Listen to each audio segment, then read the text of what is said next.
Have you ever wondered if true lasting happiness is something that you could have? Well, today I want to talk to you about 4 simple steps that I believe can help anyone find and truly have that long lasting, real, deep, true happiness.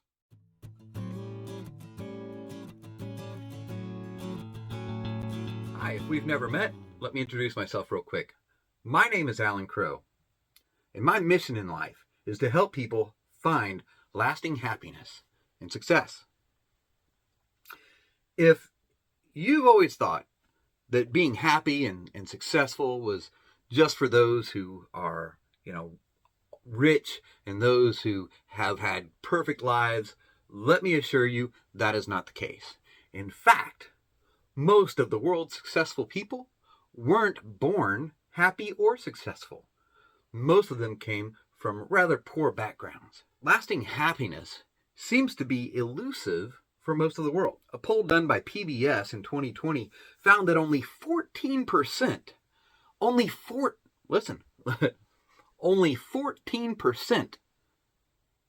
of Americans say that they are very happy. 14% of Americans say they are very happy. Let me repeat that one more time. Only 14% of Americans say they're very happy. Happiness is tied to success. The more happy you are, the more likely you are to be successful. And you can Google study after study that will tell you that. So I'm not gonna go through study after study. I'm just simply going to tell you, hey, if you want to be successful, your first step on the way there should be happiness. So, happiness and success are kind of work hand in hand. Okay, if you see a successful person, chances are they were happy before they became successful. Now, are there people who get so tied up in the rigmarole that they lose their happiness? I know that you've seen them, I've seen them, we've all seen people who appear very successful, financially perhaps, but they're not happy. You've seen it, okay? You've also seen happy people that aren't successful, okay? So while happiness can lead to success, it won't necessarily unless you begin taking steps toward that. But enough with all that. Let's go into the good news. The good news is that anyone can have lasting happiness and anyone can have success. Yes. When I say anyone, I mean anyone, and that means you. We can all be happy and successful. So, what is the secret formula? Well, first of all, it's not really a secret. In fact, these 4 things that I'm going to talk to you about today, they've been known about for years and years. I mean, like literally hundreds of years. I'm not the first one to talk about these 4 things. Okay? I'm just not. They've been talked about for years. Some of the great people who have talked about it just in the past 100 years or so have been Napoleon Hill, Dale Carnegie, Jim Rohn. Many of you know the name Tony Robbins, Dean Graziosi. These are all people who have talked about these 4 things that I'm about to talk about. So, without further ado, let's dive in. Step 1. First, you have to determine your primary life values. What are your primary life values? I said the steps are simple. I didn't say the steps were easy. And this step particularly can be very difficult if you've never really sat down and taken the time to come up with your primary life values, your core values. This is a step that can take a very long time. In fact, when I first did it, it took me about 2 weeks to really narrow down to what my true life values are. Because, we all think about, oh, well, I believe in this, and I believe in that, and I believe in this, and I believe in that, and the list goes a mile long, right? Well, the idea of bringing it down to your top, say, 3 to 5 values can be very difficult. Because on one hand, you believe this, right? You believe one principle, with all your heart, you believe in this. But On the other hand, you believe in this principle the same amount, right? So bringing all of those values, all of those life values down into just 3 to 5 can be very, very, very difficult. But it's worth it. That I can guarantee you. So, how, you say, do I do this? Well, first of all, if you've never heard of life values, if you don't know what values are, I would encourage you to get on Google. And on Google, you will find list after list after list after list of core values and life values. Pull those up, print some of them off. Okay? Once you have those lists printed off and in front of you, what I want you to do is take a pen or a pencil or a marker. I don't care what you use. Just use something that you can write with and start circling all of the life values that you hold near and dear. When you're done, you're probably going to have a list of somewhere between 50 and 100 different life values. Okay, once you've done that, it should be fairly easy for you to look through them and say, okay, well, this one isn't quite as important. This one isn't quite as important. So you start just crossing those off the list, okay? And then you're going to get down to a list of about 10 to 20. And this is where the rubber meets the road. I don't know about you, but for me, I had to actually take time and look up the definitions of the words, of the values. What really does this mean? And so I had to delve into, what each value that I believed in actually fully meant. By doing that, I was able to slowly whittle them down. And some of them actually tied together. For instance of that, freedom. Okay, you think, yeah, I believe in freedom. I believe in freedom for everybody. Okay, so that's obviously a big one. But not only is freedom a big one, but success is a big one, okay? Success and freedom kind of go hand in hand. Okay, the more success you have, in fact, the more freedom you have.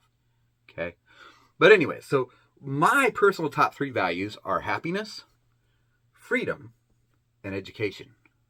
Happiness, freedom, and education. Not necessarily in that order. And really, your life values can change over time. And day by day, you can actually have a different level of your value system. Okay, like one day, I might look at freedom as being more important than my happiness or my education that day. Another day, I might look at education as being more important than my freedom or my happiness. Okay, so those levels can change day by day. But overall, you're going to have about the same 3 to 5 that are going to stay right there at the top. Now, will those change? Can those change? Absolutely, those can change. Especially as you learn and you grow. You could go from, these top 3, in fact, to another top 3. But those first top 3 are probably still going to be somewhere near the top, probably still inside that top 10 to 15. Okay, but so far as we're concerned right now, with what we're looking at, I want you to find your current top 3 to 5 values.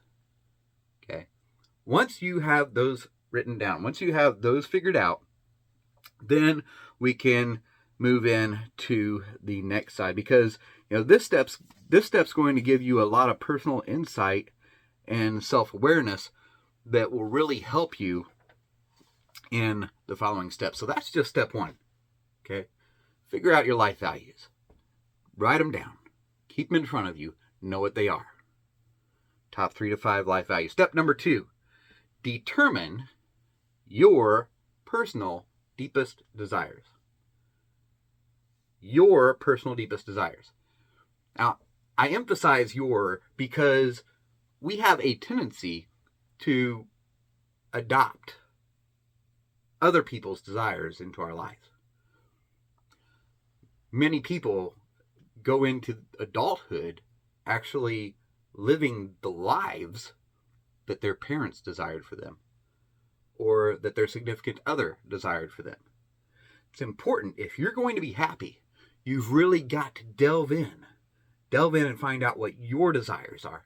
A lot of times we believe we know what those desires are when we don't. We've lived so long living our lives based on other people's desires that we have no idea what our own desires are. So figuring out what your desires are is very important. In his book, Think and Grow Rich, Napoleon Hill wrote the following. He said, through some strange and powerful principle of mental chemistry which he has never divulged, nature wraps up in the impulse of strong desire that something which recognizes no such word as impossible and accepts no such reality as failure. According to Mr. Hill, a strong burning desire is necessary for financial success. I would take that one step further and say that a strong burning desire is necessary for your base happiness. Okay, if you want to be happy, you have to know what you want. You have to know what you want. Now, going back to step number 1. Once you know what your values are, you can now look at the things that you want and say, well, how does this desire serve my value? How does this fit with this? Because let me tell you something. If in your head you've believed that this was your desire, and yet it doesn't match up with your core principles, I got news for you. That desire isn't your desire. That desire was placed there by a well-meaning family member or friend, or maybe you just picked it up off a TV show when you were young. But you developed that desire, and it doesn't even match up with your core principles. That is a problem.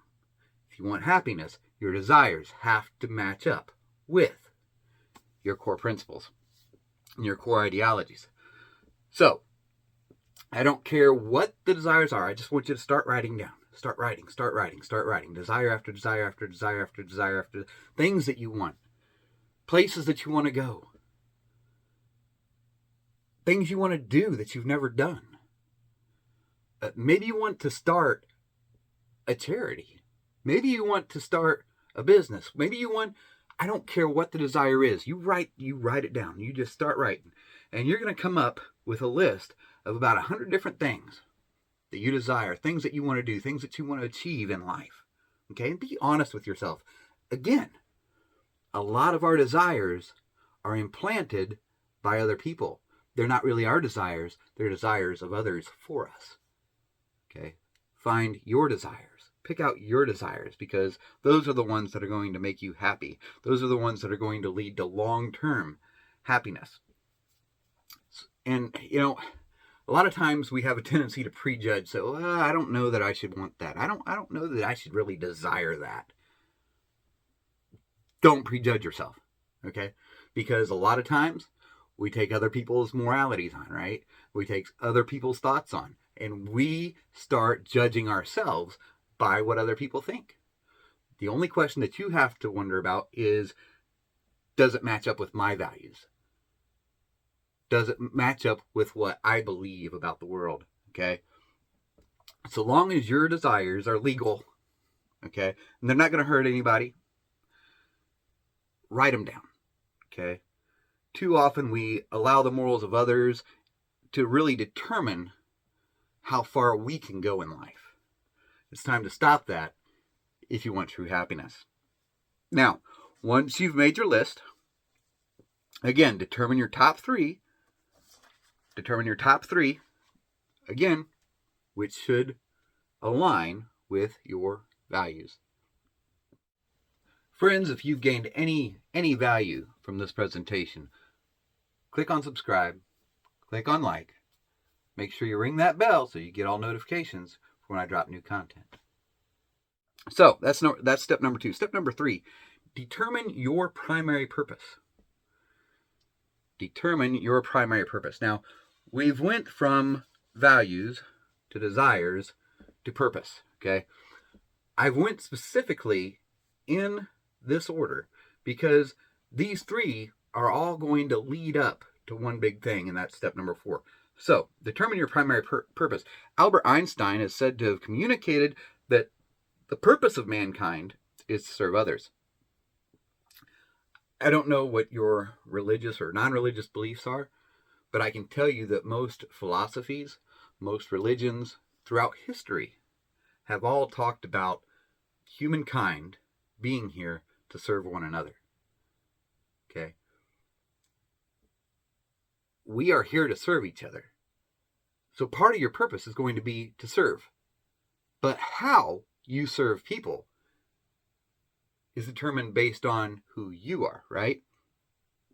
Now, if you've ever done something good for somebody, you know what it feels like. When you serve somebody, you know how it makes you feel. You know the happiness, the joy that you get inside from doing that, right? So just from that should help you understand you're created to serve people. Okay? Now, just like the other two steps, we're going to make a list. We're going to make a list of all the things that we've done in our lives throughout your entire life. You're going to make a list of things that have made you feel that way inside. Things that have made you feel good about you. Things that have made you feel good toward other people. Okay? You're going to start writing this list. And again, this list is going to be a mile long. Okay? Write down things that you've done that have made you feel good. Just whether it be at work, whether it be at school, no matter what. Whether it was for fun. Things that made you feel good deep inside. And perhaps you weren't even good at it. But you think that, you know what, if I did this all the time, I could get really good at it. If I did this regularly, I could get good at it, which is most things, right? I mean, it's most things for everybody. The more you do something, the better you're going to get. Okay? But write down the things that made you feel good. And once you've got this list, and it's going to be, at least 100 things, okay, you're going to bring that down, just like you do with the others. Just, you're going to shrink that list down to your top 10 to 20 things. Inside those top 10 to 20 things, those skills, those enjoyments, those talents of yours, you're going to find your primary purpose, which you can use to serve others. All right? And through serving others, through whatever that thing is, those primary likes of yours, those primary things that you do, you're going to find your true primary purpose in life. Which takes us to step number 4. Now that you've gone through and you've figured out your core values, right? You figured out your primary desires. And now you've found out your primary purpose. Okay. Now, step number 4 is to make your life's decisions from here on out. Every decision that you make should line up with your core values, your core desires, and your primary purpose. And that, my friend, is where you find true, lasting happiness. Welcome to the club. If you want to learn more about developing a happy, successful life, there's a link in the description to subscribe to my newsletter where you'll always be hearing about more ways to live a happy, successful, and more positive life. So, I'll see you next time. Stay happy.